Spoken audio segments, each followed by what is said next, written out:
जो एकदम संसार से भगवान की तरफ चलना चाहता है, तो आप रामानंद सागर जी की रामायण देख लो, महाभारत देख लो, ये थोड़ा भाव के लिए, लेकिन आध्यात्मिक प्रकाश के लिए साधना करनी पड़ेगी। वो टीवी से नहीं होगी, वो ग्रंथ से होगी। हम रामचरितमानस का स्वाध्याय करें स्वयं, उसका अर्थ पढ़ें स्वयं, चिंतन करें स्वयं, सिया राम नाम जप करें स्वयं, साधना करें स्वयं, तब वो आत्मस्वरूप।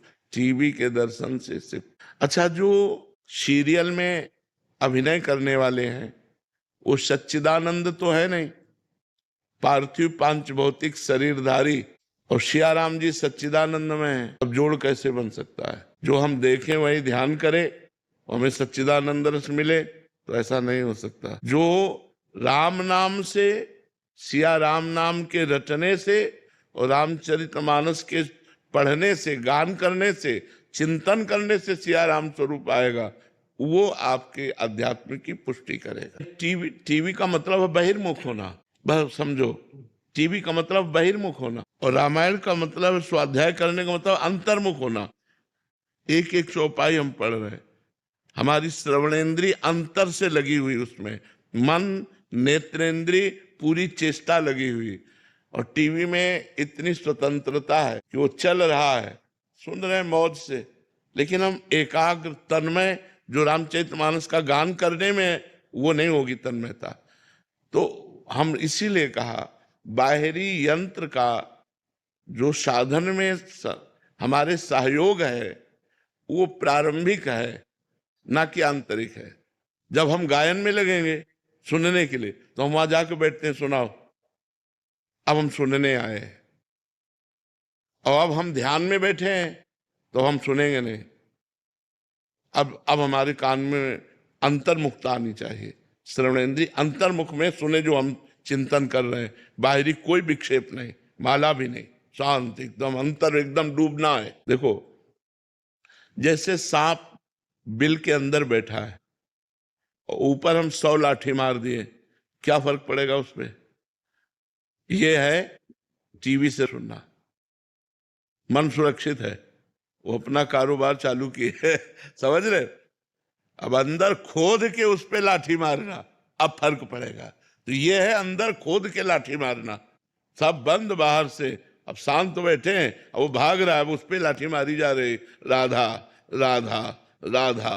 अब नहीं नहीं, हमें नहीं, जब राधा, भूत भविष्य की बातें, गंदी बातें, न जाने क्या क्या प्रपंच, वो सब नष्ट करना है हमको अंदर का।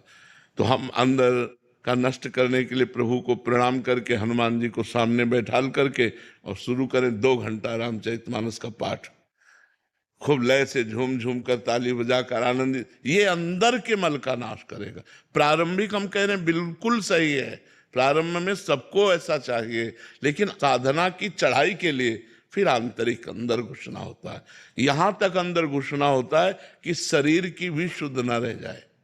बाहर टीवी और ट्रांजिस्टर तो बात जाने दो, शरीर की भी शुद्ध न रह जाए, कि मैं साधना कर रहा हूं, ये भी शुद्ध न रह जाए। इष्टाकार वृत्ति, केवल भगवान। तो वहां तक पहुंचने के लिए हमको, अगर हम प्रारंभिक हैं तो थोड़ा सहयोग लेते रहें, लेकिन थोड़ा समय हम एकांतिक भी दें, जिससे हमारी अंतर्मुखता बढ़नी चाहिए।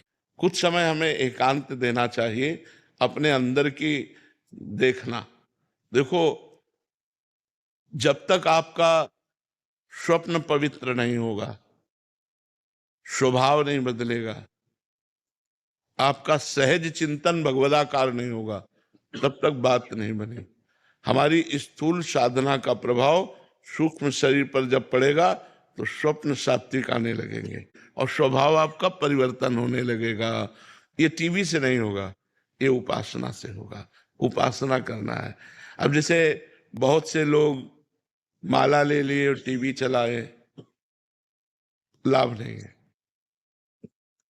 क्योंकि जो अंदर मार पड़नी चाहिए वो नहीं पड़ेगी। आप देख लो, टीवी भी चल रहा है, माला भी चल रहा है, और जरा बंद करो टीवी और सुनो जो तुम माला में चला रहे हो। अब देखो मार पड़ती है कि नहीं पड़ती। अंदर अभी भी चिंता पैदा, जलन पैदा होने लगेगी, मन भागेगा।